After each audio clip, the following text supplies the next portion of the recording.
Bom dia, irmãos, a paz do Senhor. Vocês estão bem em casa? Espero que todos estejam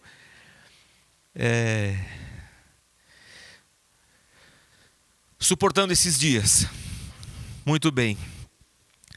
Abra comigo sua Bíblia em João capítulo 15. Nós faremos 3 leituras, irmãos. Então eu vou pedir para você fazer 3 coisas. Abra a sua Bíblia em João capítulo 15.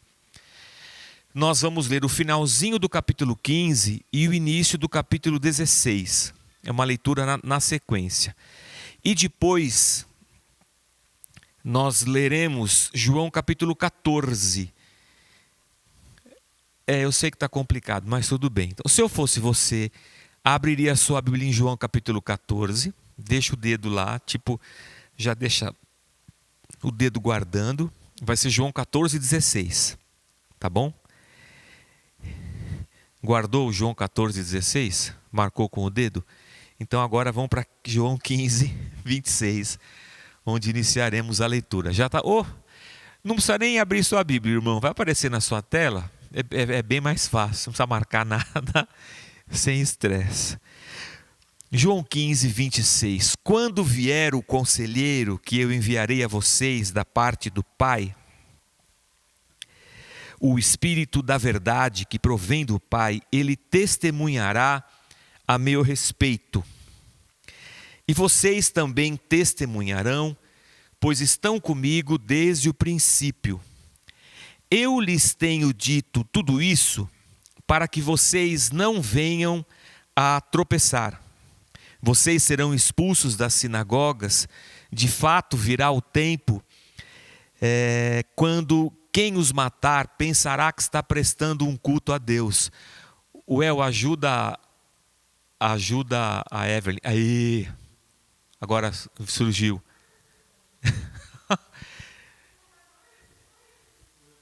Eu lhes tenho dito tudo isso para que vocês não venham a tropeçar. Eu vou ler de novo o que apareceu na sua tela agora. Eu lhes tenho dito tudo isso para que vocês não venham a tropeçar. Vocês serão expulsos das sinagogas. De fato, virá o tempo quando quem os matar pensará que está prestando culto a Deus. Farão essas coisas porque não conheceram nem o Pai, nem a mim. Estou lhes dizendo isso para que quando chegar a hora, lembrem-se de que eu os avisei. Não lhes disse isso no princípio, porque eu estava com vocês. Agora que vou para aquele que me enviou, nenhum de vocês me pergunta para onde vais?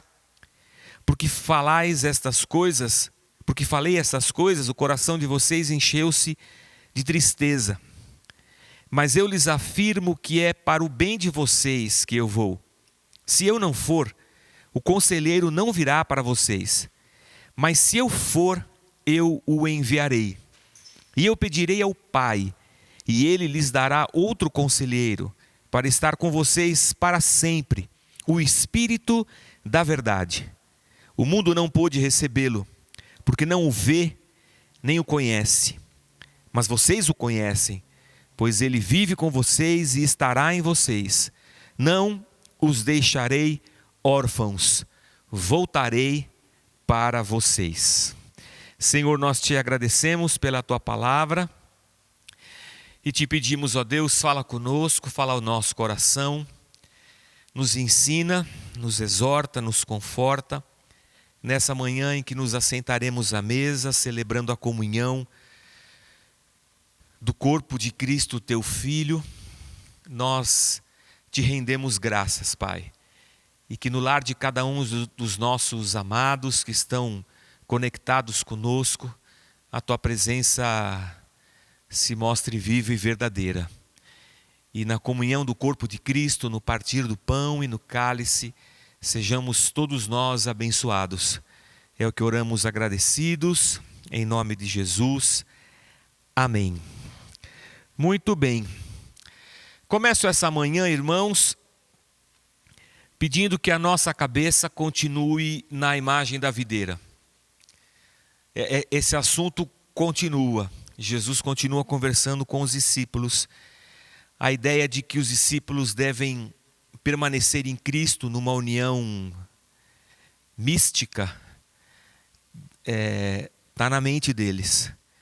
Eles estão enxertados em Jesus. É óbvio que não é uma coisa física, é mística, é espiritual. Estamos também em Cristo quando fazemos parte do seu corpo aqui na terra. Fazemos parte de Cristo também quando nos fazemos um com a igreja.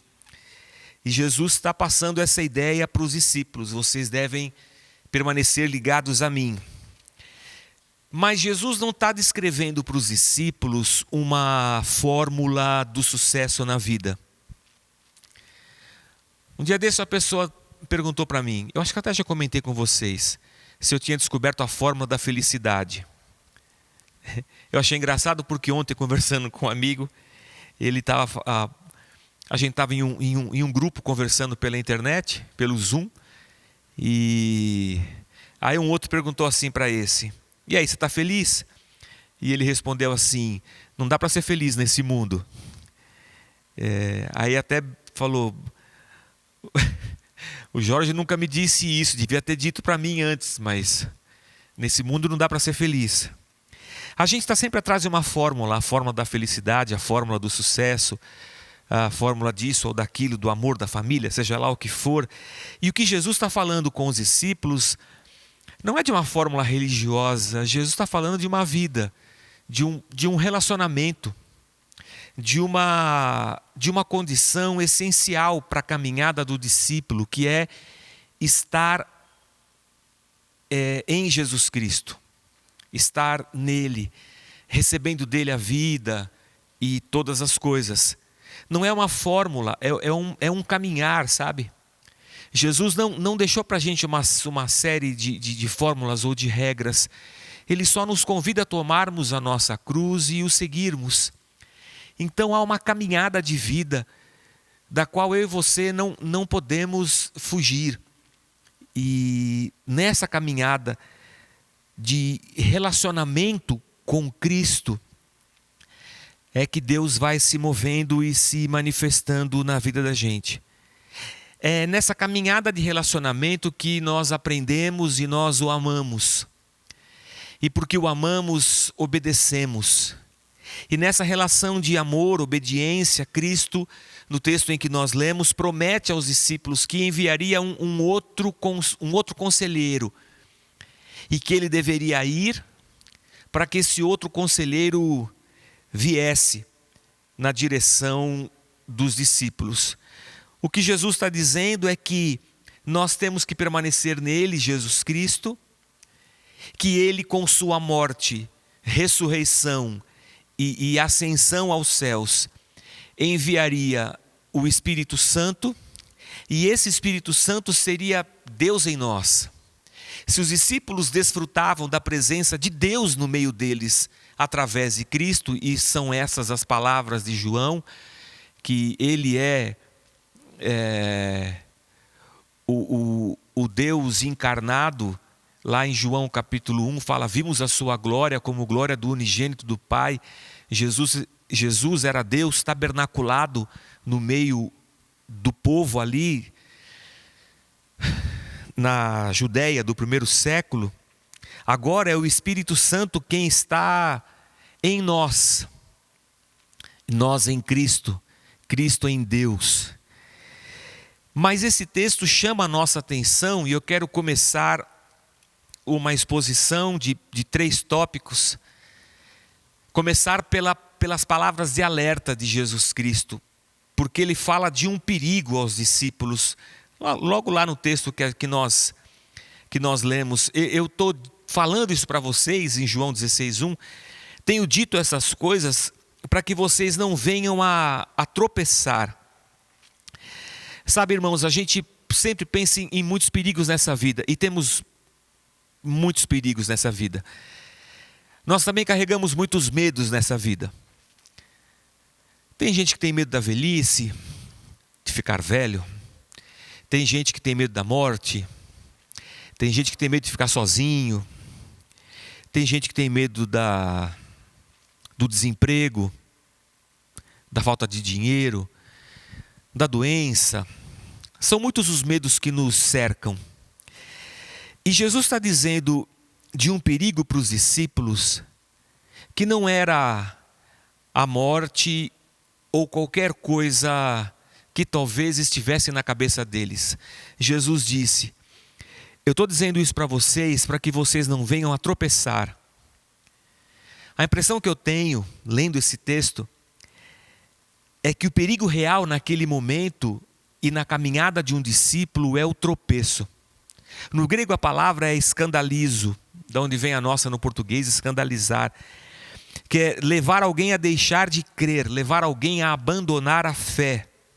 E duas coisas interessantes na construção, na escrita, na maneira como João descreve e mais certamente na maneira como Jesus diz. Ele usa o verbo no subjuntivo, o tropeçar, que diz para nós que Jesus está anunciando para os discípulos uma possibilidade, ou seja, tropeçar era uma possibilidade real e um perigo real. Eu até coloquei aqui, enquanto eu fazia as minhas anotações, a morte não era um perigo, a morte era uma certeza, como não é para nós hoje. A morte é uma certeza para todos nós. O tropeço é uma possibilidade. Sermos levados a abandonar a fé é uma possibilidade que Jesus transmite aos discípulos no primeiro século e que é para nós hoje. E não é só a questão de ser uma voz, de ser um verbo no subjuntivo, mas também que está na voz passiva. Isso também é um fator interessante para a gente refletir e meditar. Que os discípulos poderiam ser alvo de alguma coisa. E essa alguma coisa poderia ter a capacidade de desviá-los da fé e fazê-los tropeçar. O que Jesus está dizendo nessas palavras é que havia um risco. Esse risco era que os discípulos sofressem a ação de um agente externo que era capaz de derrubá-los da fé em Cristo. E isso é muito importante para nós pensarmos.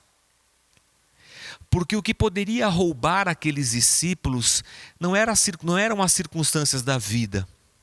Porque nessa vida, irmãos, a gente perde e ganha. A gente constrói e a gente vê a destruição. A gente ganha dinheiro, a gente perde, a gente compra carro, a gente vende. A gente ganha dinheiro, o dinheiro é gasto.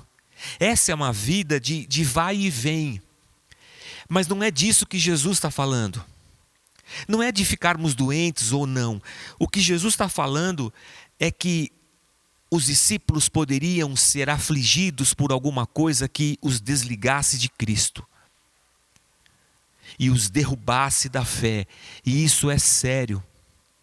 Porque essa é a única coisa sólida e consistente que nós temos na nossa vida, a nossa relação com Cristo. Se nós perdermos isso, nada mais nos resta na vida. Porque a única coisa que dá significado e razão para a nossa vida é estarmos ligados em Cristo.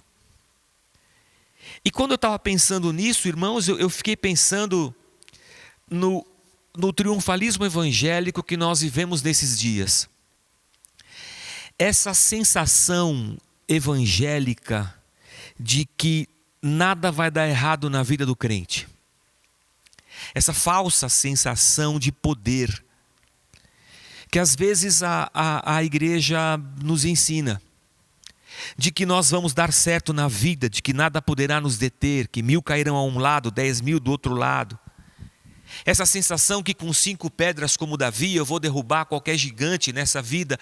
E o que acontece é que a minha fé no Cristo, na cruz, na ressurreição, ela é lentamente deslocada. Ela sai do Cristo, ela sai da cruz, ela sai da ressurreição e ela se desloca na direção de uma vida com sucesso aqui na terra. E eu começo a me sentir capaz de determinar, de tomar posse, de realizar, de viver essa sensação pueril, juvenil, de que somos capazes de tudo. E aqui não posso deixar de me lembrar de Pedro, quando Jesus anuncia que Pedro trairia. A posição de Pedro é: eu jamais vou te... trairia não, negaria, né? Eu jamais vou te negar.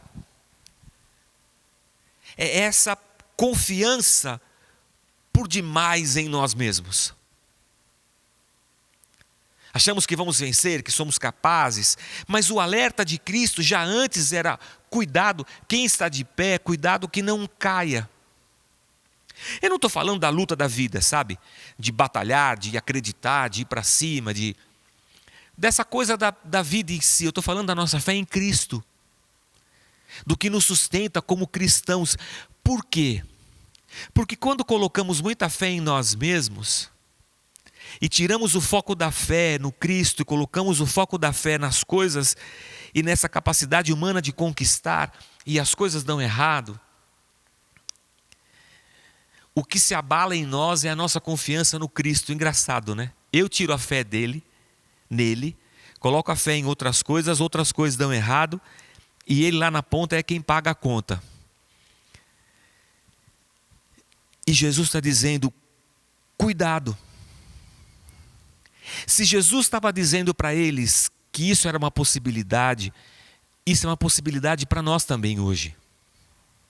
Se nós não formos capazes de reconhecer nossas fraquezas, nossas limitações, se não formos conscientes de quais são as nossas fraquezas,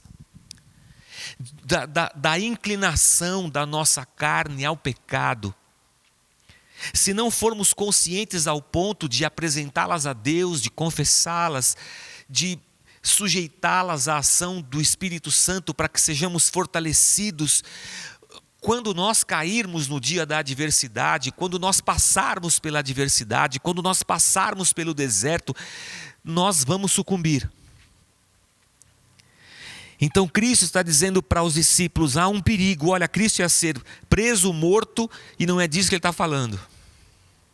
Cuidado com o tropeço.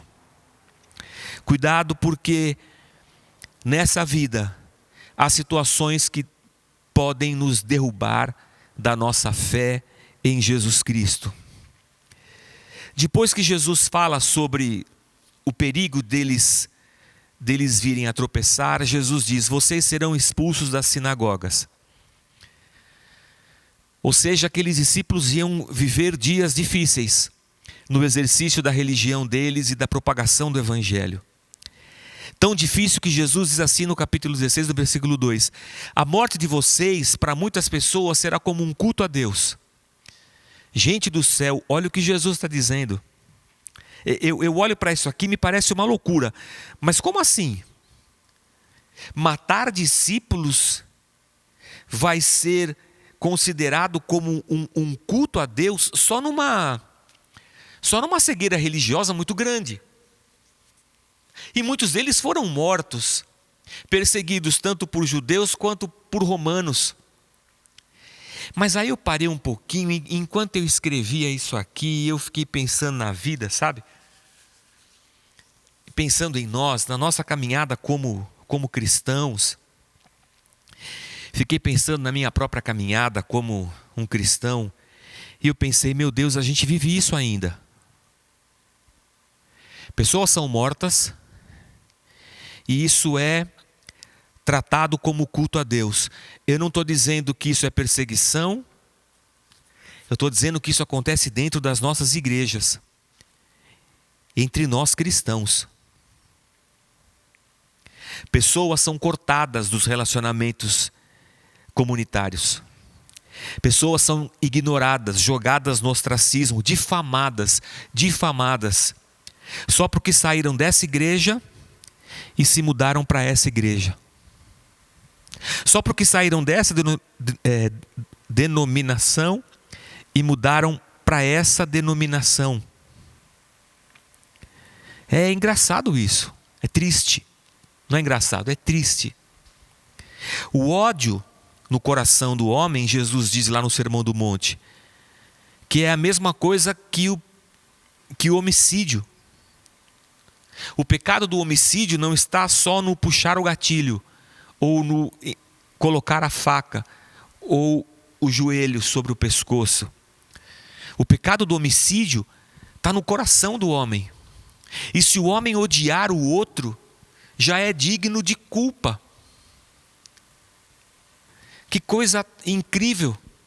O pecado sai das nossas ações e vem para dentro do nosso coração. E aí eu fico pensando em nós cristãos, que só porque o irmão saiu dessa igreja e foi para aquela, nós permitimos que o nosso coração se encha de ódio por ele. E o cortamos da nossa vida, achando que assim estamos defendendo a visão da nossa igreja. Estamos defendendo a fé. Porque esse que antes era uma ovelha junto conosco, na verdade é um lobo. Estamos achando que estamos cultuando a Deus, ao ignorarmos e matarmos na nossa comunidade essa pessoa que nós excluímos porque ela mudou de igreja. Eu falei, meu Deus, aquilo que Jesus diz lá no primeiro século para os discípulos é vivo e real para a gente hoje. Cuidado com o tropeço. Cuidado porque pessoas são mortas dentro das nossas estruturas eclesiásticas. Você pode ter sido uma pessoa que foi morta, ou você pode ter sido uma pessoa que matou. Seja qual for a situação, nós precisamos de Cristo e do Espírito Santo para nos arrependermos e fortalecidos continuarmos a nossa caminhada. A segunda coisa que eu queria falar com vocês nessa manhã é que Jesus não fala só sobre os perigos, mas ele deixa uma promessa para os discípulos de que um outro conselheiro viria. É a promessa do Espírito Santo, que esse conselheiro, o Espírito Santo, estaria dentro dos cristãos.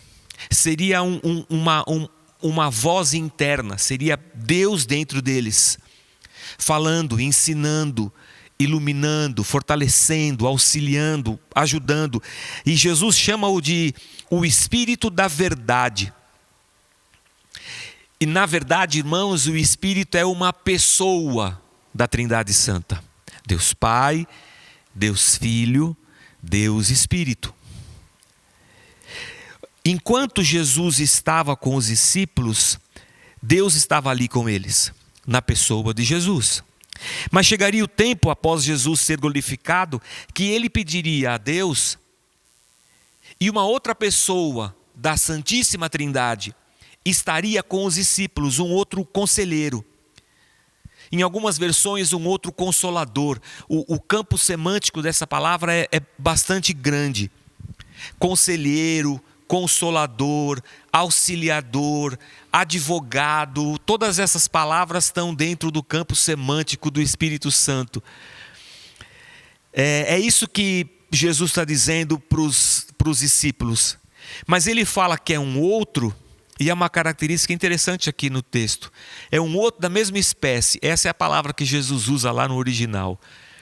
Ou seja, Deus continuará com vocês, porque o outro que virá também é Deus, assim como eu também o sou. Então, se enquanto Jesus esteve na terra, Deus estava com os discípulos, agora com Jesus sendo glorificado, Deus continuaria com os discípulos na pessoa do Espírito Santo, um conselheiro, um consolador, um advogado, um auxiliador. Então, por todas as situações que os discípulos passariam, eles teriam alguém que os auxiliaria, que lhes daria conselhos, que lhes transmitiria a verdade de Jesus Cristo, que os consolaria, que seria um advogado diante do Pai. Tudo isso eles teriam na pessoa do Espírito Santo. E eles passariam por situações difíceis. Tinha a prisão de Jesus, logo mais teria a sua morte, e tudo que viria pela frente, martírios e tantas coisas. Mas em todas essas situações eles teriam o auxílio do Espírito Santo. João vai dizer que é o Espírito Santo quem nos ensina todas as coisas. É Deus dentro de nós, fazendo com que na leitura das Escrituras nós entendamos a verdade. Porque esse Espírito revelaria Jesus Cristo para nós. nos faria lembrar de tudo que nós aprendemos, nos descortinaria o texto sagrado. Esse Espírito seria a presença de Deus no meio deles. Digo isso porque quando você junta os discípulos, mais o Espírito Santo quando desce lá em Pentecoste, o resultado disso é a igreja. A comunidade dos discípulos cheia de Deus. Deus tabernaculado, misturado dentro da comunidade, dentro dos discípulos. E essa comunidade cheia do Espírito Santo é a comunidade que testemunharia a respeito de Jesus Cristo. Testemunharia da ressurreição, da vitória da vida sobre a morte. A comunidade da esperança. A comunidade que anuncia um reino eterno. Mas um reino eterno que já invade a nossa temporalidade. O reino que está além e que está na nossa eternidade, invade o nosso tempo presente e se manifesta no hoje, no nosso meio. A igreja é a comunidade que já vive a presença de Deus, do Espírito Santo de Deus, e já está nesse viver anunciando a graça de Deus em Cristo. É isso que é a igreja. Não haveria igreja sem o Espírito Santo. E Jesus está dizendo isso para os discípulos como uma promessa. Diante do perigo que eles viveriam, essa é a promessa que eles teriam. O Espírito Santo estará com vocês. Vai ensiná-los, vai confortá-los, vai fortalecê-los. Será Deus no meio de vocês.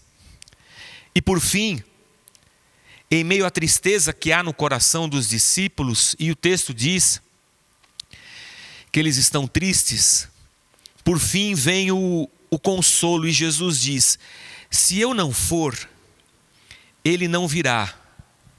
O que mostra para nós um plano eterno de Deus na obra redentora. Um plano que começa com Cristo, o Cordeiro de Deus, sacrificado desde a eternidade, da promessa do Espírito Santo anunciada desde os profetas do Velho Testamento, como Joel, e a presença de Deus no meio do povo através de Cristo, a presença de Deus no meio do povo através do Espírito Santo de Deus, o propósito de Deus se cumprindo. E Jesus dizendo: eu tenho que ir, para que o Espírito Santo de Deus venha. A questão é que o coração dos discípulos se enche de uma tristeza, e eu inseri aqui uma sensação de abandono. Deve ter sido isso, irmãos. Eu acho que a gente se sentiria assim quando Jesus morre. Mas como assim? A sensação do: e agora? Agora a gente está sozinho, pela nossa própria sorte. E eu vou dizer a vocês, irmãos, que não é um sentimento diferente daquele que vem no nosso coração em dias difíceis da nossa caminhada. Sentimento de abandono, sentimento de tristeza, são coisas conhecidas de cada um de nós. Mas o consolo nesse texto é que Jesus fala assim: eu não vou deixar vocês órfãos. Eu voltarei para vocês. E aqui há algumas coisas muito interessantes para nós pensarmos antes de nós nos assentarmos à mesa do Senhor. Eu não vou deixar vocês órfãos, porque eu vou voltar para vocês. Na cultura grega, uma pessoa poderia ser considerada órfã se ela perdesse um dos pais, ou pai ou mãe, e ela poderia ser considerada órfã até se ela perdesse o seu mentor, o seu rabi, o seu mestre, qualquer coisa assim. E Jesus diz assim: vocês não ficarão assim, de maneira nenhuma. E nós podemos pensar em algumas coisas. Jesus diz isso lá em João capítulo 14. Eu vou para a casa do meu pai, na casa do meu pai há muitas moradas, vocês não vão ficar órfãos. A primeira coisa que a gente pode pensar, irmãos, é que é assim: Jesus morre, e aí no domingo de manhã ele volta. E essa volta pode ser a explicação da frase de Jesus: voltarei para vocês. E ele voltou. Essa é uma hipótese. A outra hipótese, irmãos, é que na descida do Espírito Santo, Deus estando com os discípulos, Jesus também está com os discípulos, porque Deus é Pai, é Filho e é Espírito Santo. Então, na pessoa do Espírito, Jesus voltaria, porque eles são um. A outra reflexão que nós podemos fazer, e essa aponta mais para frente, é que Jesus está dizendo assim: eu vou, mas eu voltarei, ou seja, a segunda vinda de Cristo. Muita gente chama de parousia, a volta de Jesus Cristo, escatológica, quando a igreja será arrebatada aos céus para encontrar-se com o seu Senhor, e virá então o julgamento e o fim. São 3 possibilidades. Chama a sua atenção porque os discípulos, esses 11 que estavam com Jesus Cristo, ouvindo essas palavras, eles veem Jesus ressuscitar na primeira possibilidade do não vou deixar órfãos, eu voltarei. Eles estão lá no cenáculo quando o Espírito Santo desce, na segunda possibilidade dessa palavra de Jesus Cristo, e eles agora estão dormindo, esperando a volta do Senhor Jesus. E eles esperam juntamente comigo e com você a volta de Jesus Cristo. De qualquer maneira, irmãos, não estão órfãos. E eu convido você a uma quarta reflexão do não vos deixarei órfãos, e de uma expansão do nosso pensamento e das nossas possibilidades, e nós pensarmos que a igreja hoje é o lugar onde Cristo está presente. A igreja não está órfã, porque Cristo está na igreja, no pão e no cálice. Então a igreja hoje manifesta ao mundo e transmite ao mundo e fala ao mundo da realidade de um Deus encarnado que vence a morte e que é uma verdade absoluta no coração de todo aquele que crê. Jesus volta para nós na comunhão da igreja. Deus em nós, nós em Cristo, o Espírito Santo em nós e a igreja anunciando a graça desse Deus. Se qualquer pessoa hoje quiser ou perguntar: onde está Deus? A gente deveria dizer assim: Ele está na comunhão da igreja. Onde a gente pode sentir a presença de Deus? Na comunhão da igreja. Onde a gente pode encontrar Jesus Cristo? Na comunhão da igreja. Ele está lá. Quando 2 ou 3 se reunirem, ali está a presença graciosa de Deus. Então Jesus não nos deixa órfãos, porque sempre que nos assentamos à mesa, Ele está conosco. Jesus não nos deixa órfãos, porque deixa conosco o Espírito, Deus em nós. Jesus não nos deixa órfãos, porque Ele não é vencido pela morte e pela sepultura, mas Ele se levanta vitorioso. Jesus não nos deixa órfãos, porque Ele aponta para o futuro e diz: eu voltarei. E como certeza de que eu voltarei, vou deixar o penhor do meu Espírito. Ele vai ficar com vocês como garantia, até o dia em que eu voltar a vocês.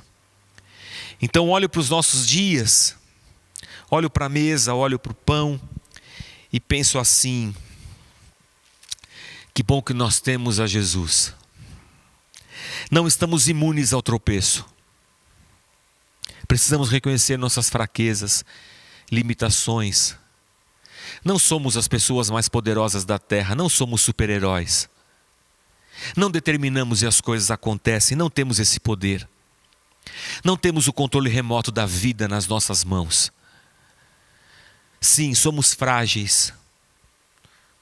Um vírus que não é nem considerado um ser vivo, é uma proteína com uma capa de gordura. Não tem vida em si mesmo, precisa da nossa célula para se multiplicar e viver. Um vírus tem poder de acabar com essa nossa vida tão frágil. Então penso a palavra: se eu estou de pé, vou tomar cuidado para não cair. Vou olhar para mim e vou pensar: será que eu já não matei gente achando que estava defendendo a igreja? Cortei dos meus relacionamentos, dei dislike do Facebook, do qualquer coisa assim, achando que estava defendendo a igreja. Olho para mim mesmo e penso: que bom que o Espírito Santo está entre nós, para nos fortalecer, para nos revelar a verdade. Somos sempre inclinados a pensar no Espírito Santo, coisificando-o, transformando o Espírito Santo numa força extracorpórea, transcendente, não como uma pessoa, Deus em nós.